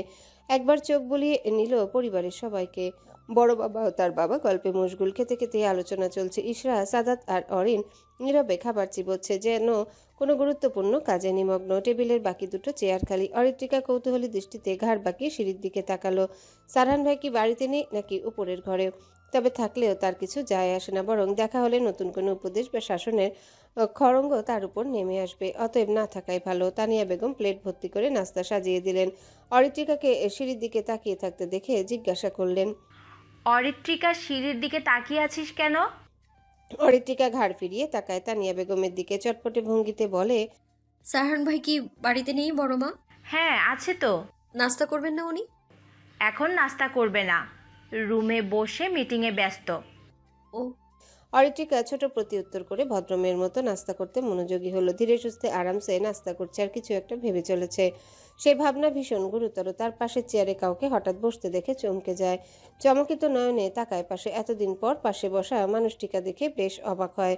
অরিত্রিকা বিস্ময় ভাব নিয়ে উচ্ছ্বসিত কণ্ঠে বলে উঠল, ইরফান ভাই, আপনি কবে এসেছেন ঢাকা থেকে? ইরফান অরিত্রিকার বিস্ময়কর ভাবভঙ্গি দেখে চমৎকার হাসলো। স্বাভাবিকভাবেই বলল, সপ্তাহখানেক আগে। কেমন আছিস অরিত্রিকা? আমি আলহামদুলিল্লাহ ভালো আছি। আপনি কেমন আছেন? হ্যাঁ, আমিও আলহামদুলিল্লাহ ভালো আছি। আপনি এসেছেন এটা কেউ আমায় বলেইনি। অশুভ বেয়াদব ঈশা আর সাদা তো লুকিয়েছে। উপস্থিত সকলে হেসে উঠল। ইরফান হেসে উত্তর দিল, আসলে আমি ওদের বলেছিলাম তোকে না জানানোর। প্ল্যান করেছিলাম হঠাৎ সামনে এসে সারপ্রাইজ দিব তোকে। ভালো। অরিত্রিকা মুখ ভার করে উত্তর দিল। ঘাড় বাঁকিয়ে কটমট করে তাকালো সাদাত আর ইশরার দিকে। সাদাত সেই চাহনি দেখলো, দাঁত কেলিয়ে বলল, হ্যাঁ হ্যাঁ, ইরফান ভাই বারণ করেছিল তোকে বলতে। অরিত্রিকা গমগমে কণ্ঠে বলল। তুই একটা আস্ত বজ্জাত। সাদাত হাসি থামিয়ে বলল, আর তুই বজ্জাতের বোন, ছোট বজ্জাত। সাদাত, অরিত্রিকা রেগে মেগে অস্থির হয়ে গেল। সাদাত মিটমিটি করে হেসে যাচ্ছে। ইশরা অরিত্রিকাকে উপেক্ষা করে নাস্তা করছে, যেন এসব কিছুই শোনেনি সে। তানিয়া বেগম অবস্থা বেগতিক দেখে বললেন, আরে চুপ কর তোরা, খাওয়ার সময় এত কথা বলতে হয় না, চুপচাপ খা। অরিত্রিকা রাগে ফোঁসফোঁস করে খাওয়ায় মনোযোগ দিল। ইরফান এদের কাণ্ড দেখে হেসে খাওয়ায় মনোযোগী হলো। আরশাদ সাহেবের আজ মন ভীষণ ভালো। কতদিন পর সবাই একসাথে এক টেবিলে বসে সকালের নাস্তা করছে। কিছুটা আবেগ আপ্লুত হয়ে উঠলেন। আরশাদ সাহেব বললেন, আজকের এই দিনটার জন্য আমি 2 বছর অপেক্ষা করেছি। সবাই একসাথে নিতে, এক টেবিলে সবাই একসাথে, কবে পুনরায় একসাথে জমিয়ে খাবার খাই, সেই সময়টার অপেক্ষা করেছি। আর শেষ সময়টায় আসলো। আজমল সাহেব হেসে বললেন, ভাই সাহেব, এইসব ভেবে আর নিজের কষ্ট বাড়াবেন না। আমার আর কোনো কষ্ট নেই, তোমরা সবাই চলে এসেছো, আর কোনো কিছুর দরকার নেই আমার। অরিত্রিকা দ্রুত নাস্তা শেষ করলো। টেবিল থেকে গ্লাস হাতে তুলে নিয়ে ঢকঢক করে পানি খেয়ে শেষ করলো। চেয়ার থেকে উঠে দাঁড়িয়ে মৃদু হেসে বলল, বড় বাবা এক টেবিলে একসাথে খাওয়ার সময়টা আজ নয়, কারণ একজন এখনো মিসিং আছে। কে বলো তো? তোমার বড় ছেলে এমপি সারহান ইদায়াত চৌধুরী। আরশাদ সাহেব সশব্দে হেসে উঠলেন। একদম ঠিক বলেছো আম্মা, কবে যে বাপ বেটা একসাথে বসে খাবার খেয়েছি মনে নেই। এমপি হয়েছেন উনি, এখন কি আর সময় হবে তোমাদের সাথে টাইম স্পেন্ড করার? আসলে আমার রাজনীতি জিনিসটা এমন, এসবে একবার জড়িয়ে গেলে পরিবারও পর হয়ে যায়। একদম ঠিক বলেছো বড় বাবা। তানিয়া বেগম ইরফানকে ফলের জুস গ্লাসে ঢেলে দিলেন। তারপর আরশাদ সাহেবকে উদ্দেশ্য করে বললেন, শুনুন সারহানের বাবা, ছেলের এমন আচরণ মেনে নেওয়া যাচ্ছে না। ছেলেটা সারা দিন বাহিরে থাকে, রাতেও দেরি করে ফিরে। এর একটা বিহিত করা দরকার। সারহানের বয়স হয়েছে, আমার মনে হয় ছেলের বিয়েটা দিয়ে দেওয়া উচিত। ঘরে বউ এলে হয়তো বাড়িমুখ হবে। আজমল সাহেব একটু মজা করে বলে উঠলেন, ভাই সাহেব, আপনার মনে আছে আপনি ঠিক সারহানের মতোই রাজনীতি করতেন, দিন রাত ভুলে পড়ে থাকতেন পার্টি অফিসে। বাবা এসব দেখে বেশ হতাশ হয়েছিল, তাই তিনি সিদ্ধান্ত নিয়েছিলেন আপনাকে দ্রুত বিয়ে দেওয়ার জন্য। আপনি তখন বিয়ে করতেন না, তাই বাড়িতে ফেরা বন্ধ করে দিয়েছিলেন। আরশাদ সাহেব খুক খুক করে কেসে উঠলেন। একটু বিব্রত বোধ করলেন, ভরাট কণ্ঠে বললেন, তখন বিয়ে করলে এত সুন্দর বউ পেতাম বুঝি। তানিয়া বেগম লজ্জা পেলেন, তিনি লাজুক হাসলেন। সকলে আরশাদ সাহেবের কথা শুনে হেসে দিল। অরিত্রিকা চেয়ার থেকে দ্রুত উঠে দাঁড়ালো। ভার্সিটিতে যাওয়ার সময় হয়ে যাচ্ছে তার। 2 কদম এগোতে ইরফান ডেকে ওঠে। কোথায় যাচ্ছ? অরিত্রিকা থেমে গেল, ব্যতিব্যস্ত ভঙ্গিতে বলল, ইউনিভার্সিটিতে যাব, সময় হয়ে গেছে। ইরফান নাস্তা শেষ করে তড়িঘড়ি করে উঠে পড়ল। চেয়ার থেকে দ্রুত এগিয়ে গেল অরিত্রিকার কাছে, বলল, আমিও ভার্সিটির এরিয়াতেই যাব কিছু ফ্রেন্ডের সাথে দেখা করতে। তাহলে দুজন একসাথেই যাই, কি বলো? অরিত্রিকা ইতস্তত বোধ করলো, কিন্তু প্রকাশ করলো না। স্বাভাবিকভাবে বলল, ঠিক আছে। অরিত্রিকা কোনো মতে কথাটা সম্পূর্ণ করে ছুট লাগালো রুমের দিকে। ইরফান মুচকি হেসে তাকিয়ে রইল সেদিকে। সাদাত খাওয়া শেষ করেছে। সে হেঁটে এসে ইরফানের পাশে দাঁড়ালো। আনমনে হাসতে দেখে ভ্রুযুগল কুঁচকে গেল। কৌতূহল বশত জিজ্ঞাসা করলো, ইরফান ভাই, হাসছো কেন? ইরফানের হাসি বন্ধ হয়ে যায় তৎক্ষণাৎ। সে কিছুটা অপ্রস্তুত হলো। সাদাতের দিকে তাকিয়ে বলল, একটা জোকস মনে পড়ে গিয়েছিল, তাই আসলাম। একটা জোকস মনে পড়ে গিয়েছিল, তাই আসলাম। সাদাত বলল, আমাকেও জোকসটা বলো, আমিও একটু দিল খুলে হাসি। পরে বলবো, এখন বেরোতে হবে। ইরফান কোনো মতে সাদাতের কথা কাটিয়ে প্রস্থান করলো। সাদাত বোকার মতো তাকিয়ে রইল সেদিকে। বিড়বিড় করে বলল, কাহিনী কি হলো? ইরফান বাড়ির সামনে বাইক নিয়ে দাঁড়িয়ে আছে। দৃষ্টি তার সদর দরজার দিকে নিবদ্ধ। ধৈর্য ধরে অপেক্ষা করছে, কিন্তু অরিত্রিকার কোনো দেখা নেই। একবার ঘড়ির দিকে চোখ বুলিয়ে সময় দেখে নিল, 9:10। একটু বিরক্তই লাগলো, তবে মুখে প্রকাশ করলো না। অবশেষে সদর দরজা দিয়ে হেলে দুলে পেরিয়ে এলো অরিত্রিকা। কাঁধে ব্যাগ ঝুলিয়ে আরামসে হেঁটে আসছে। সামনে তাকাতেই চোখে পড়ল ইরফান ভাই বাইক সহ দাঁড়িয়ে আছে তার অপেক্ষায়। মুহূর্তে গতিপথ বদলে সে পায়ের গতি বাড়ালো। দ্রুত বাইকের সামনে এসে দাঁড়িয়ে পড়ল ইরফান। অরিত্রিকার দিকে তাকিয়ে বলল, বাপরে, এত লেট করলে আসতে? অরিত্রিকা হাসার ভান করে বলল, আসলে অরিন আপুর সাথে জরুরি কথা বলার কারণে লেট হয়ে গেল। ইরফান আর কথা বাড়ালো না, সে বাইক স্টার্ট দিতে লাগলো কিন্তু বিধিবাম বাইক স্টার্ট নিচ্ছে না। বেশ কয়েকবার স্টার্ট দেওয়ার চেষ্টা করলো, বাইক স্টার্ট হলো না। ইরফান মুখ গোমড়া করে বাইকের উপর বসে অরিত্রিকার দিকে তাকালো। অরিত্রিকা হতাশায় জর্জরিত হয়ে দাঁড়িয়ে আছে, নিশ্চয়ই ক্লাসে দেরি হয়ে যাবে তার। অরিত্রিকা মুখ ভার করে বলল। ইরফান ভাই, আপনার বাইক তো স্টার্ট নিচ্ছে না। ইরফান বিরক্তি প্রকাশ করে বলল। গতকাল তো বাইক ঠিক ছিল। সারহান সদর দরজা পেরিয়ে পার্কিং প্লেসের দিকে পা বাড়ালো, শার্টের হাতে গুটাতে গুটাতে এগিয়ে গেল সেদিকটায়। পথিমধ্যে ইরফান আর অরিত্রিকা মুখ গোমড়া করে দাঁড়িয়ে থাকতে দেখে থেমে গেল। এগিয়ে গেল দুজনার দিকে, শানিত দৃষ্টিতে পরখ করে নির্লিপ্ত ভঙ্গিতে জিজ্ঞাসা করলো। What happened Irfan? অরিত্রিকা চমকে গেল, পাশে তাকাতেই দেখলো সারহান দাঁড়িয়ে আছে গম্ভীর মুখে। সে কি যেন ভেবে একটু পরখ করলো। সাদা শার্ট, ব্ল্যাক প্যান্ট, সানগ্লাস, ব্র্যান্ডের জুতা ও ঘড়িতে সুদর্শন লাগছে। চুলগুলো জেল দিয়ে সেট করেছে। তার ঘ্রাণেন্দ্রিয়ে প্রবেশ করছে পারফিউমের তীব্র গন্ধ। পারফিউমের গন্ধটা জোস্ত, এটা কিনতে হবে একটা। কিন্তু নাম জানবে কি করে? আইডিয়া রুমে চুপি চুপি ঢুকে টুপ করে নাম দেখে আসবে। এত ভাবসাব নিয়ে চলাফেরা করে, তাই মেয়েরা এমপির দেওয়ানা। ইরফান মুখ গোমরা করে বলল। সারহান নিঃশব্দে কিছুক্ষণ ইরফানের মুখের দিকে তাকিয়ে রইল, তারপর ভরাট কণ্ঠে বলল। হয়তো কোনো প্রবলেম হয়েছে, কোথাও যেতে হলে গাড়ি নিয়ে যা। ইরফান বিরক্ত হয়ে বাইক ঠেলতে ঠেলতে পার্কিং প্লেসে নিয়ে গেল। সারহান অরিত্রিকার দিকে তাকাতেই দেখলো ড্যাব ড্যাব করে তাকিয়ে আছে তার দিকে। রাশভারী কণ্ঠে বলল। আমার দিকে অদ্ভুত চোখে তাকিয়ে আছিস কেন? কোনোদিন কি আমাকে দেখিসনি? অরিত্রিকা দ্রুততার সহিত নজর লুকালো, অন্যদিকে তাকিয়ে মিনমিন করে বলল। আপনাকে কখন দেখলাম?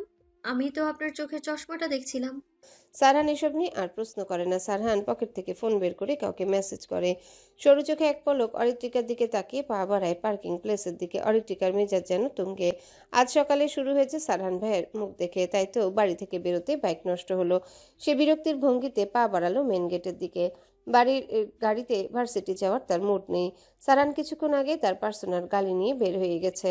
চৌধুরী নিবাসের সামনে প্রশস্ত পাকা রাস্তা, যেখানে যানবাহন আসা যাওয়া লেগেই থাকে। অরিত্রিকা মেন গেট পেরিয়ে রাস্তার ধারে দাঁড়িয়ে আছে অপেক্ষা অটোরিকশার, কিন্তু দুর্ভাগ্য, প্রতিটা অটো যাত্রীতে পরিপূর্ণ, একটাও ফাঁকা নেই। সময় গড়িয়ে যাচ্ছে, অথচ সে দাঁড়িয়ে আছে নিরুপায়। আজ বোধহয় ক্লাস মিস যাওয়া নিশ্চিত। স্যারের বকুনি চিন্তা করতে মুখটা কেমন কুঁচকে গেল। রাস্তার দিকে তাকিয়ে চাতক পাখির মতো একের পর এক গাড়ি যেতে দেখলো, কিন্তু আসার আলো নেই। ঠিক তখনই মেন গেট খোলার শব্দ কানে এলো। স্বভাবতই পেছনে তাকালো সাদাত বাইক নিয়ে পাশে এসে দাঁড়িয়েছে। অরিত্রিকা বলে উঠল।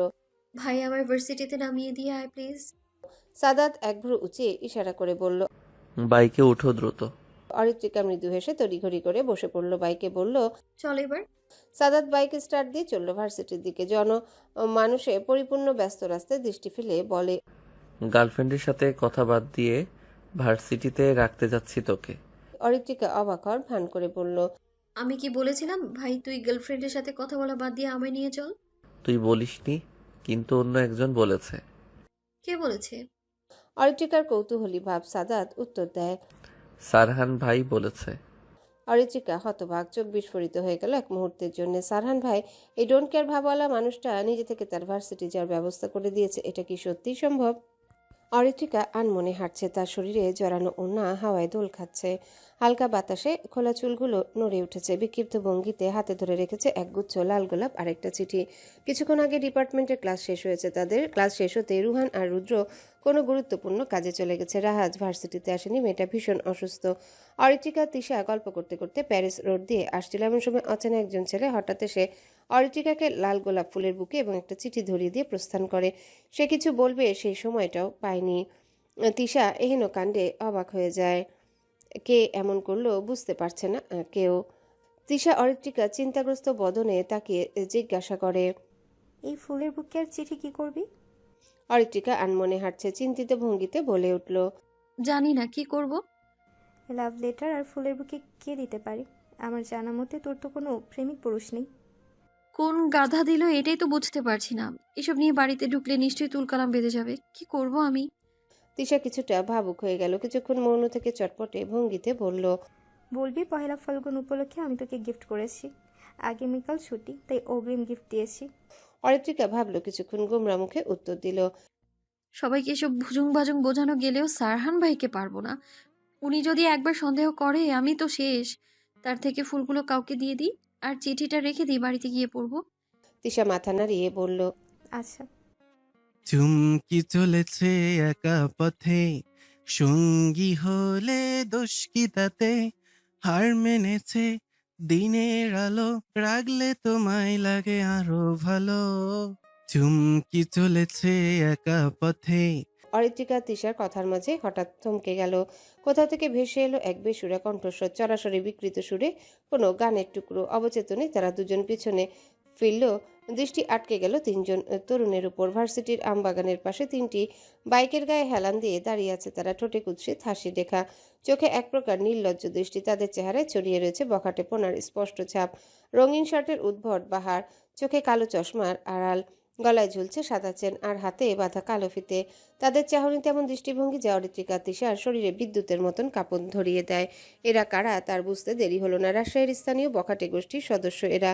এই শহরের অন্ধকার অলিগলিতে যারা চুপিসারে মেয়েদের পথ আগলে দাঁড়ায় এবং বিকৃত আনন্দে তাদের উত্ত্যক্ত করে। অরিত্রিকা তিশা পরস্পরের চোখের ভাষা পড়ল। এখানে প্রতিবাদ করার অর্থ নেই। এসব মানুষকে কিছু বলা মানে অহেতুক ঝামেলা ডেকে আনা।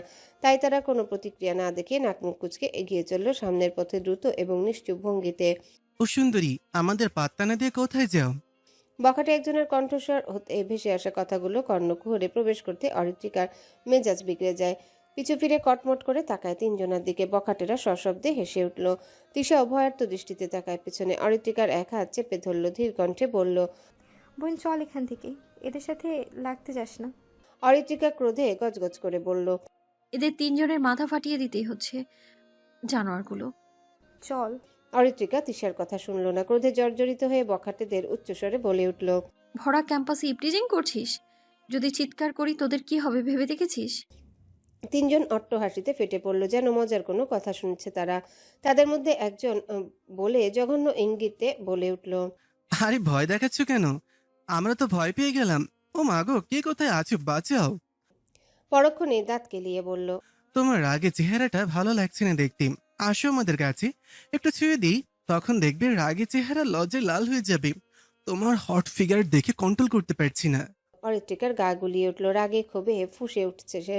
হাতে থাকা ফুলের বুকেটা ছুঁড়ে মারল বখাটে তিনজন ছেলের দিকে। দূরত্ব বেশি না হয় সরাসরি একজনের মাথায় গিয়ে পড়ল।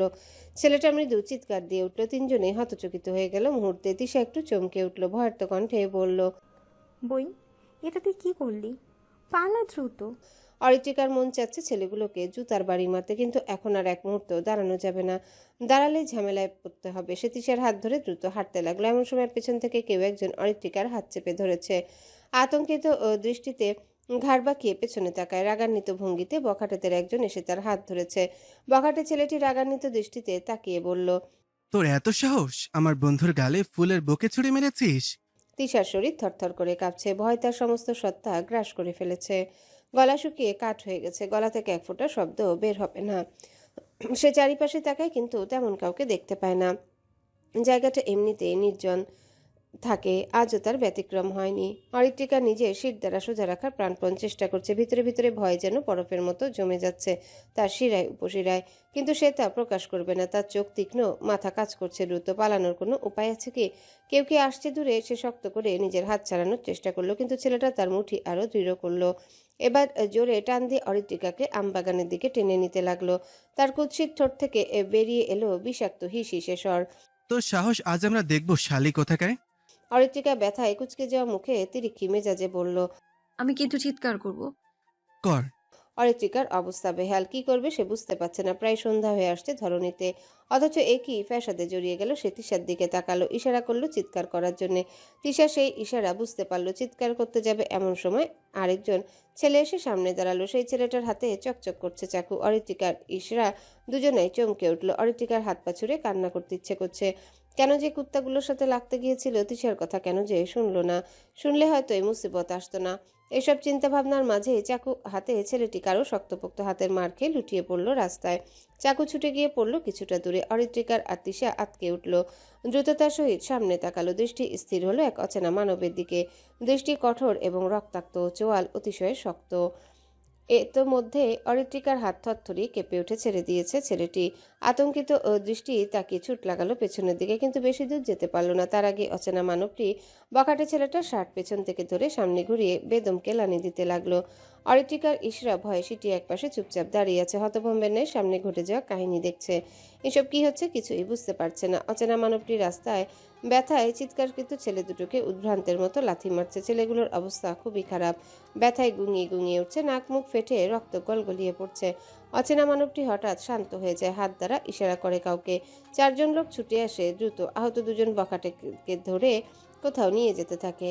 মানবটি আশেপাশে সরু দৃষ্টিতে তাকিয়ে আরেকজনকে খুঁজতে থাকে, কিন্তু পায় না খুঁজে। বুঝতে পারে পালিয়েছে।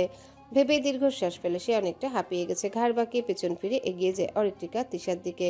মানবটি এসে দাঁড়ায় দুজনের সামনে, বুকে 2 হাত গুজে শান্ত কণ্ঠে বলে ওঠে, আপনারা ঠিক আছেন? অরিত্রিকা অপ্রস্তুত ভঙ্গিতে মাথা নাড়িয়ে মিনমিন করে বলল, ঠিক আছি আমরা। মানবটি অদ্ভুত হাসলো, কণ্ঠ খাদে নামিয়ে বলল, সাবধানে চলাচল করবেন মিস। বলা যায় না কখন কোনো অঘটন ঘটে যেতে পারে।